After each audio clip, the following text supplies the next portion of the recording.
ఈ program Joyce Meyer ministries partners మరియు friends ద్వారా స్పాన్సర్ చేయబడింది.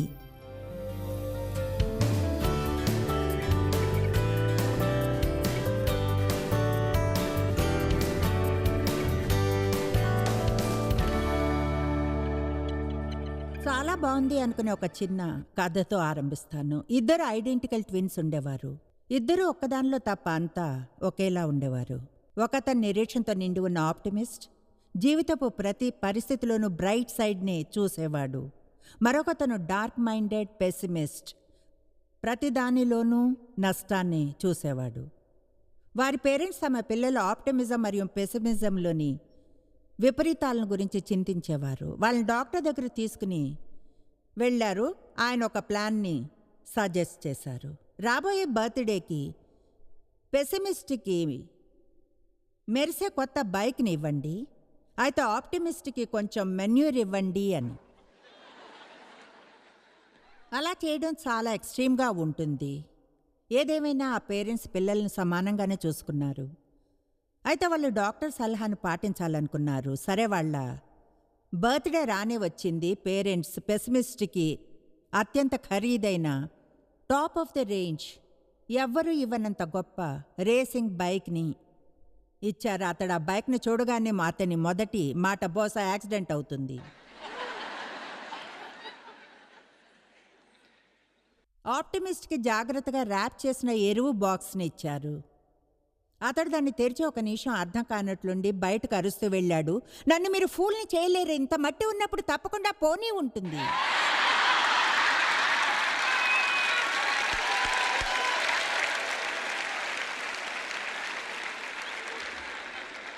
ఇప్పుడు నేను చెప్తున్నాను ఏమనంటే, నా జీవితంలోని ఎక్కువ సమయం అత్యంతంగా నెగిటివ్ వ్యక్తిలానే ఉండేదాన్ని. ప్రతిదానిలోని లోపాలనే చూసేదాన్ని. నా జీవితంలో ఎక్కువగా గాయపడ్డాను. నాకు ఎన్నో నిరుత్సాహాలే ఎదురయ్యాయి. ఇంకా నిజం చెప్పాలంటే 23 ఏళ్ల వయసులో డేవ్ని పెళ్లి చేసుకున్నప్పుడు ఎన్నడైనా సంతోషంగా ఉండడం గుర్తులేదు. అలా ఎవరైనా పెరగడం విచారకరమే. ఎందుకంటే కొన్నిసార్లు మీరెలా ఆరంభిస్తే అలాగే ఉండిపోతారో. ఒకవేళ మీ జీవితపు గందరగోళంలో యేసును కలుగ చేసుకొనివ్వకుంటే, నూతన ఆరంభాన్ని ఇవ్వనివ్వకుంటే, బహుశా తమ జీవితంలో కఠిన సమయాన్ని అనుభవించిన వారు ఎక్కువగా ఏదైనా మంచిని ఆశించడానికి భయపడతారు. ఎందుకంటే నిరాశ చెందాలనుకోరు.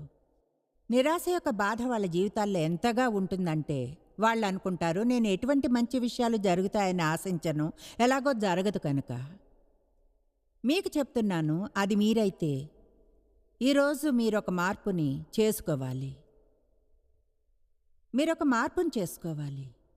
జీవితం ఎంత బాగుంటుందో ఆశ్చర్యపోతారో. ఒకవేళ ఆశించకుండా ఉండమని నిర్ణయించుకుంటే, మీ జీవితం అంతా ఏదైనా మంచి కోసం ఆశిస్తున్న ఎన్నడూ జరగకున్నా మంచిగానే ఉంటారు, ఏమీ ఆశించకుండా దాన్ని పొందితే. ఎందుకంటే నిరీక్షణతో నిండి ఉంటే సంతోషంగా ఉంటారు, హ్యాపీగా. అపవాది అలా ఉండాలనుకోడు. దొంగతనానికి, హత్యకు, నాశనానికి వస్తాడు, ఆనందాన్ని దొంగిలిస్తాడు. అయితే యేసు అన్నాడు, నేను వచ్చింది మీరు జీవితాన్ని ఆనందించాలని, అది సమృద్ధిగా పొంగి పొర్లేంతగా. మనకి వ్యతిరేకంగా శత్రువు చేసే ఎన్నో దాడులు మన వస్తువులను పొందడానికో, మనకు ఫలానా ప్రమోషన్ రాకుండా ఉండడానికో కాదు, మన ఆనందం కావాలి. ఎందుకంటే సంతోషమే శక్తి, ఆనందం శక్తి. బైబిల్ చెప్తుంది దేవుని ఆనందమే మన బలం అని. దాన్ని వేరుగా చెప్తాను, ఆనందమే శక్తి. నాకు మంచి వైఖరి ఉన్నప్పుడు నిజంగా ఫిజికల్ ఎనర్జీ నా శరీరంలోనికి ప్రవహిస్తున్నట్లు ఉంటుంది. అలాగే చెడు వైఖరి ఉన్నప్పుడు శక్తి అంతా పీల్చేస్తున్నట్లుగా. నేను మీకో విషయం చెప్తాను, మీ వైఖరి మీదే. మీరు కాదనుకుంటే ఎవరూ మీరు మంచి వైఖరి ఉంచుకునేలా చేయలేరు. అలాగే మీరు వద్దనుకుంటే చెడు వైఖరిని ఉంచుకునేలా చేయలేరు. నేను మళ్ళీ చెప్తాను, మీ వైఖరి మీదే. ఎవరూ మీరు వద్దనుకుంటే చెడు వైఖరిని ఉంచుకునేలా చేయలేరు. నెగిటివ్గా ఉన్న ఒక వ్యక్తిని సంతోషపరచగలిగే మంచి విషయాలు లేవు. అలాగే ఎవరు మీరు చెడు వైఖరిని ఉంచుకునేలా చేయలేరు. మనం అనుకుంటాం మన జీవితంలో పరిస్థితులు చెడుగా ఉన్నందున మనకు చెడు వైఖరి ఉండాలని, చెడు వైఖరిని తప్పక ఉంచుకోవాలని. అది సహజంగా ఆలోచించే విధానం. అయితే క్రీస్తులో విశ్వాసిగా మీరు అలా చేయనక్కర్లేదు. ఎందుకంటే ఆయన మీ బయట ఉన్న అన్నిటికంటే లోపల గొప్పదైనదేదో ఇస్తాడు. లోకంలో ఉన్నదానికంటే నాలో ఉన్నవాడు గొప్పవాడు. బైబిల్ మనకు బోధిస్తుంది అన్ని రకాల శ్రమల మధ్య కూడా మనము ధైర్యంగా ఉండి సంకల్పంతో చేయాలని. ఆమేన్. నాకు తెలుసు కొంతమందికి ఈ ఏడాది కష్టంగా గడిచిందని, కొంతమందికి 5 ఏళ్లుగా అలా ఉందేమో, కొంతమంది జీవితం కష్టంగా గడిచిందేమో. అయితే చెప్తున్నాను, మీరు అపవాదికి సహాయపడకూడదు. మీ జీవితం మరింత కృంగి పోయి నిరాశతో నెగిటివ్ మైండెడ్గా ఉండి పెసిమిస్ట్లా అయి నాశనం చేయడానికి మీకు ఏదైనా మంచి జరుగుతుందని నమ్మకుండా ఉండేలా. దేనికై నమ్ముతామో అదే పొందుతాం. నమ్ముతుండగా అది మీ కొరకు అన్నట్లు నమ్మండి. నేను ఇది ఎప్పుడు చెప్తాను, నేను ఎక్కువ కొరకు నమ్మి సగం అయినా పొందుతా, ఏమీ నమ్మకుండా అంతా పొందే కంటే.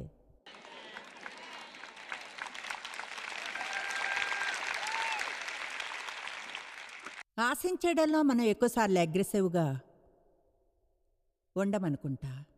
ఒకలా మనం ఏం జరుగుతుందో చూడడానికి వెయిట్ చేస్తాం.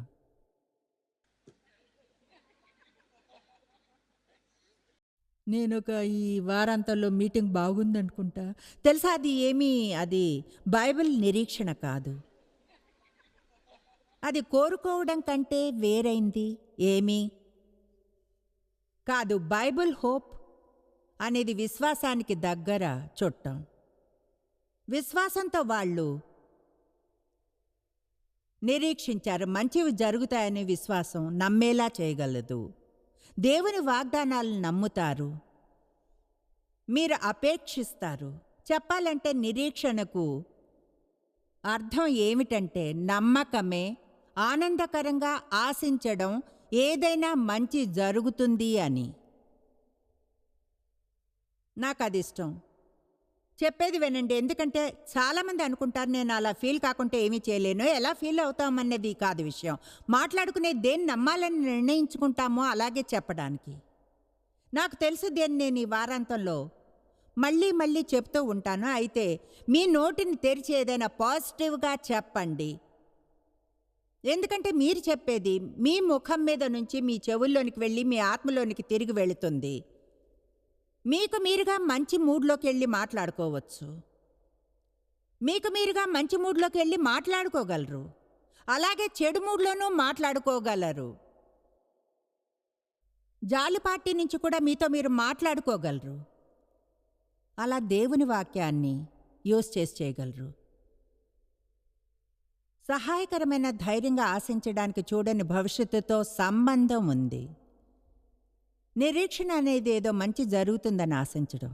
నేను నిజంగా క్రమంగా నా జీవితంలోనే దీన్ని చెప్పడం ఈ ఏడాది జనవరిలో ఆరంభించాను. ఎన్నో రోజులు దీన్ని మిస్ చేయను. అలాగే వెళ్ళిన ప్రతి చోట ప్రోత్సహిస్తాను, అలాగే టీవీలో కూడా.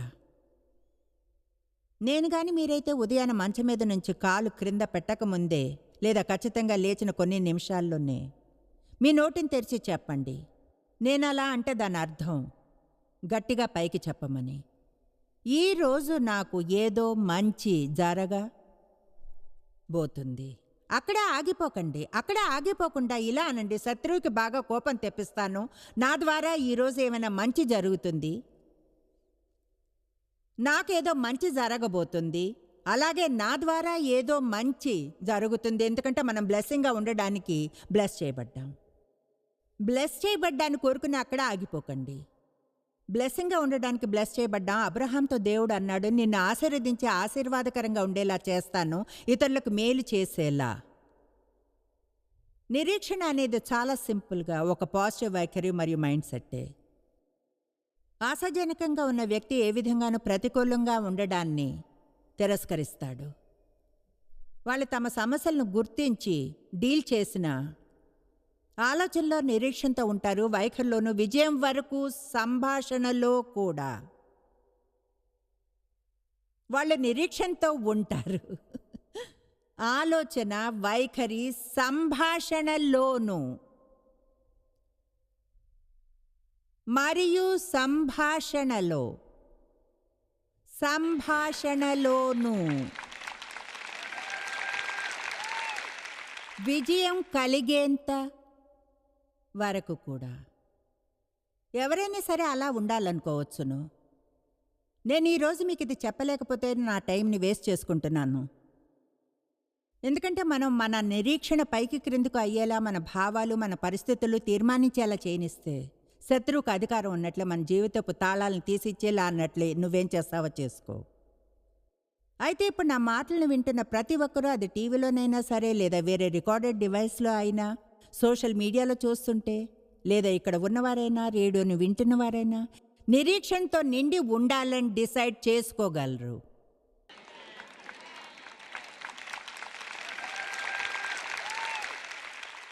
ఎవరైనా వేరే దేన్నైనా ఎందుకు డిసైడ్ చేసుకోవాలంటారు? మిమ్మల్ని మీరు సంతోషపరచుకోగలిగితే అలా చేయాలని ఎందుకు అనుకోరు? మీ ఆలోచనలు, మీ వైఖరులు, మీ మాటలు మీకు సొంతమైనవి. మీకేదైనా స్పెషల్ ఫీలింగ్ కొరకు వెయిట్ చేయని అవసరం లేదు. నిరీక్షణతో ఉండడానికి మనం నిర్ణయాలు తీసుకుంటాం, వాటితో మన భావాలు కలుసుకుంటాయి. మనం నిర్ణయాలు తీసుకుంటే వాటితో మన భావాలు కలుస్తాయి. ఎలా ఫీల్ అవుతామనో వెయిట్ చేసి తర్వాత నిర్ణయాలు తీసుకోనక్కర్లేదు. అయితే నువ్వు ఈ వారంతలో జాస్మేర్ మీటింగ్కి వెళ్తావా? వెయిట్ చేసి చూస్తా ఎలా అనిపిస్తుందో. అంటే నువ్వు రావడం లేదా? దాని అర్థం నువ్వు రావడం లేదు.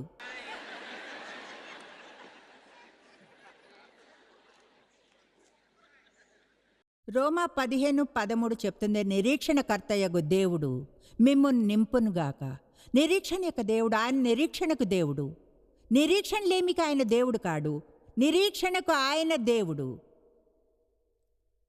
నిరీక్షణకర్తయగు దేవుడు సమస్త ఆనందము సమాధానముతో నింపునుగాక. నమ్మడం అంటే నిజంగా ఒక పాజిటివ్ ఎక్స్పెక్టేషనే. అది దేవుని వాగ్దానాలను చూస్తే ఇలా అంటమే, ఇది నా కోసమే, దేవుడు దీన్ని నా జీవితంలో నెరవేరుస్తాడని నమ్ముతున్నాను. కమాన్, మీకోసం పోరాడండి. ప్యాసివ్గా ఉండి ఊరికే కూర్చుని మంచి జరగాలని కోరుకోకండి. ఇంకా హీనంగా కూర్చుని మంచి పొందిన వారిని చూసి అసూయపడ్డాం. నాకెప్పుడు ఏ మంచి ఎందుకు జరుగుతుందో తెలియడం లేదేవా. నాకు తెలుసు అది వైఖరి. మీరు అనొచ్చు, థ్యాంక్ యూ దేవా, వారిని ఆశీర్వదించినందుకు నేను లైన్లో ఉన్నాను.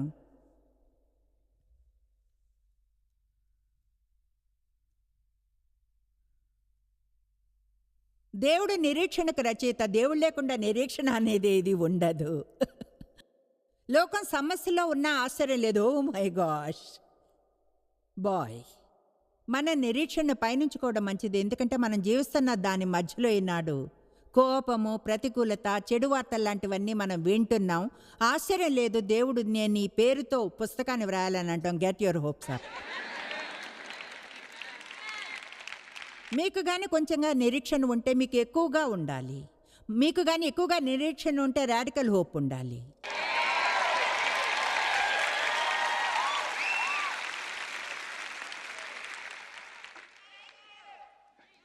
You are welcome. సందేహం, ప్రతికూలత నిరీక్షణను దొంగిలిస్తాయి. నిరీక్షణ లేనట్లు, కృంగిపోయినట్లు ఉంటే మీరు నమ్మకం మరియు పాజిటివ్ వైఖరి పునరుద్ధానం కావాలి.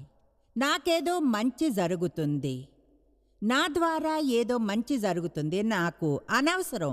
మీరు ఒక గంట టైం తీసుకుని మీ ఇంటి చుట్టూ తిరిగి మళ్ళీ మళ్ళీ ఇలా అన్నా, నాకేదో మంచి జరుగుతుంది, దేవుడు మంచివాడు, నాకేదో మంచి జరగబోతుంది, దేవుడు ఎవరినైనా బ్లెస్ చేస్తే నన్ను కూడా బ్లెస్ చేస్తాడు, నాకు ఏదో మంచి జరుగుతుంది.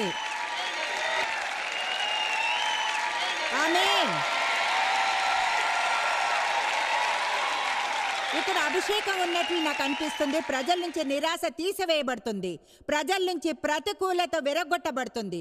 ఆ చెడు వైఖరులకు గుడ్ బై చెప్పండి. ఇదొక నూతన దినం. నీకు తెలుసా జాయిస్, నేను ఉదయాన్నే లేచి క్రింద పడిపోయాను. అవును, నేను అంత ఉల్లాసంగా ఫీల్ అవడం లేదు.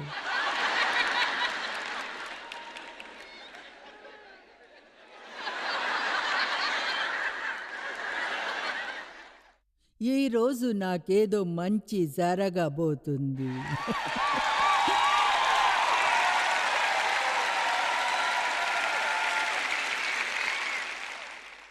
అంటే బాయ్, కొన్నిసార్లు ఉదయాలు టఫ్గా ఉంటాయి. ప్రత్యేకంగా వయసు అయిపోయినప్పుడు, ఇక్కడ పైనుండేవన్నీ క్రిందకు జారిపోయినప్పుడు.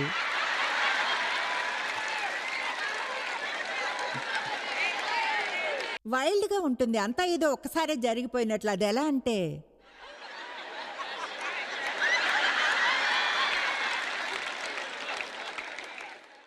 నాకేమైంది?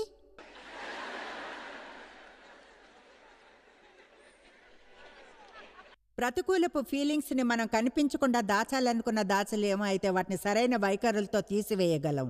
సంభాషణలతో, ప్రవర్తనతోనూ. సామెతలు 15:15. మీకోసం మీరు పోరాడండి, మీ కుటుంబం కోసం.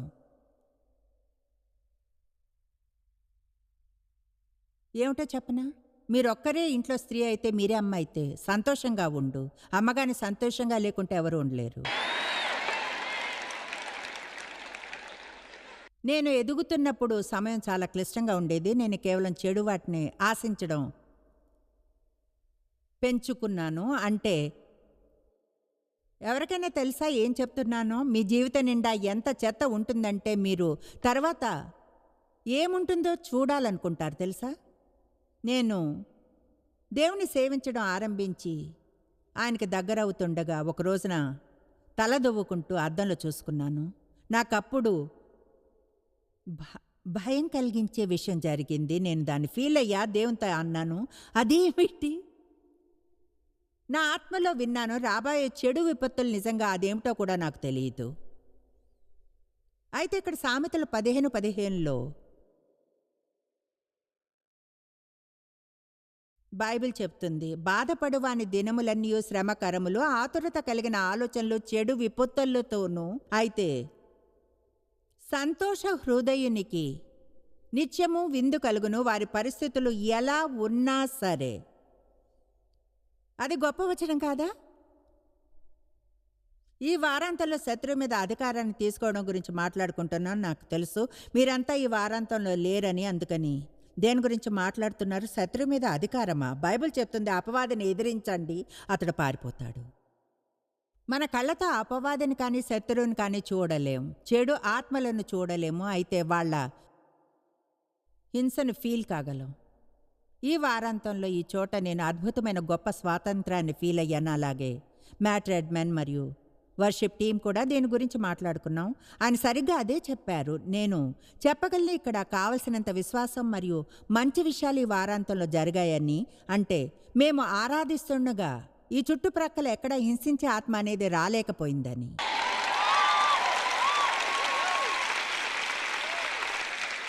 ఆమేన్. కనుక మీరు ఎప్పుడైనా అలాంటి మీ వాతావరణంలో ఏదైనా బాధను ఫీల్ అయినప్పుడు మీరిలా అనాలంతే, యేసునామంలో శత్రువుని ఎదిరిస్తున్నాను, నేను కృంగిపోను, నిరాశపడను, దేవుల్లో నా నిరీక్షణ నుంచి నా జీవితంలో ఏదైనా మంచి జరుగుతుందని నమ్ముతాను, ఆయన నా పట్ల మంచిగా ఉంటాడు. జకర్యా 9:12. ఓ బాయ్, నాకు ఇది ఎంత ఇష్టమో. బంధకముల్లో పడి ఉండి నిరీక్షణ కలవార్లారా, oh my gosh, oh my gosh, మీ కోటను మరల ప్రవేశించుడి, రెండంతలుగా మీకు మేలు చేసేదనని నేడు నేను మీకు తెలియచేయుచున్నాను. వాహ్. ఓకే, చెప్పేది వినండి. ఆయన ఇలా అనలేదు, నేను ఈ క్షణమే అలా చేయడం లేదు. ఆయన అన్నాడు, మీ జీవితంలో ఇది చేస్తానని తెలియచేస్తున్నాను. మీరు దాన్ని చూడాలంటే బంధకంలో నిరీక్షణ కలవారై ఉండాలి. దాని అర్థం ఏమిటో తెలుసా? నేను నిరీక్షణలో బందీగా ఉన్నాను. నేను దానికి ఏం చేయలేను. దేవుడిని నమ్మాలంతే. నేనేం చేయలేను. దేవుడు నా జీవితంలో చేసే గొప్ప విషయాలను చూడడానికి ఉత్సాహంగా ఉన్నాను. కమోన్, మనం ఇలా ఎందుకు జీవించలేం? అంటే నేను మీతో ఇలా అంటే, నేను ఇక్కడ ఎవరో ఒకరిని ఎంచుకుని ఇలా అంటే, ఓకే మీరు నాకు మీ అడ్రస్ ఇవ్వండి, రేపు మీ ఇంటికి డిన్నర్కి వస్తా. ఇప్పుడు ఓకే ఓకే నేను ఒక మనిషినే, కానీ మీరు అనవచ్చు ఏమనంటే, ఓకే కానీ 3 గంటలకైతే ఎలా ఉంటుంది? నేనంటా ఓకే అలాగే. ఇప్పుడు జరిగేది ఇదే. 3 గంటలకు మీరు అప్పుడు ఎదురు చూస్తుంటారు, అన్నీ సిద్ధం చేసుకుంటారు, రోడ్డు వైపు చూస్తూ ఉంటారు. పైన వరండాలోనికి వెళ్ళి క్రిందకు చూడవచ్చు. ప్రజల కొరకు ఆశిస్తూ ఎదురు చూడ్డానికి కానీ మనం నమ్ముతుంటే, కమోన్ ఈరోజు మీతోనే మాట్లాడుతున్నాను. ఎవరైనా మీ జీవితంలో దేవుని కొరకు ఎదురు చూస్తున్నారా?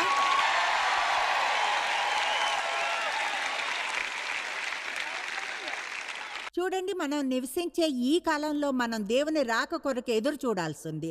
ఆయన అన్నాడు, నేను తిరిగి వస్తున్నాను. ఎదురు చూడని సమయంలో నేను తిరిగి వస్తాను. చూడండి, ఆరంభపు క్రైస్తవులు క్రొత్త నిబంధన చదివితే నేను గమనించాను, వాళ్ళు మళ్ళీ ఇలా అనడం, దేవుడు త్వరలో రాబోతున్నాడు కనుక ఇది చేయండి. మొన్నొక రోజున ఫిలిప్పీలో ఆయన వారిని ప్రోత్సహించడం చూశాను. నిస్వార్థంగా జీవించండి, దేవుడు దగ్గరలోనే ఉన్నాడు. మన మనసులో నిత్య జీవనాన్ని ఇంకొంచెం ఎక్కువగా ఉంచుకోవాలి.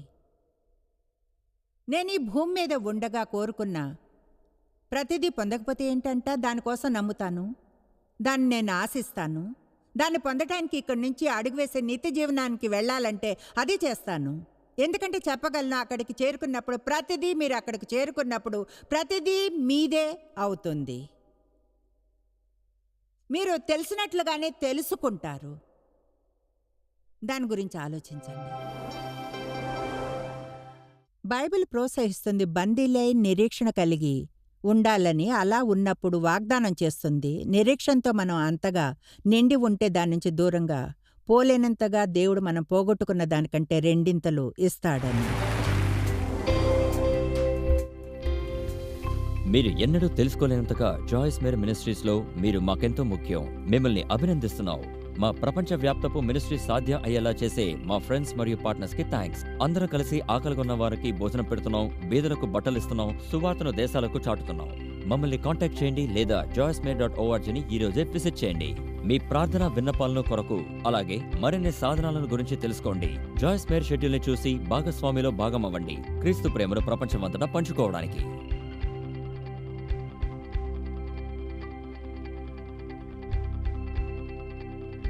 ఈ program Joyce Meyer ministries partners మరియు ఫ్రెండ్స్ ద్వారా స్పాన్సర్ చేయబడింది.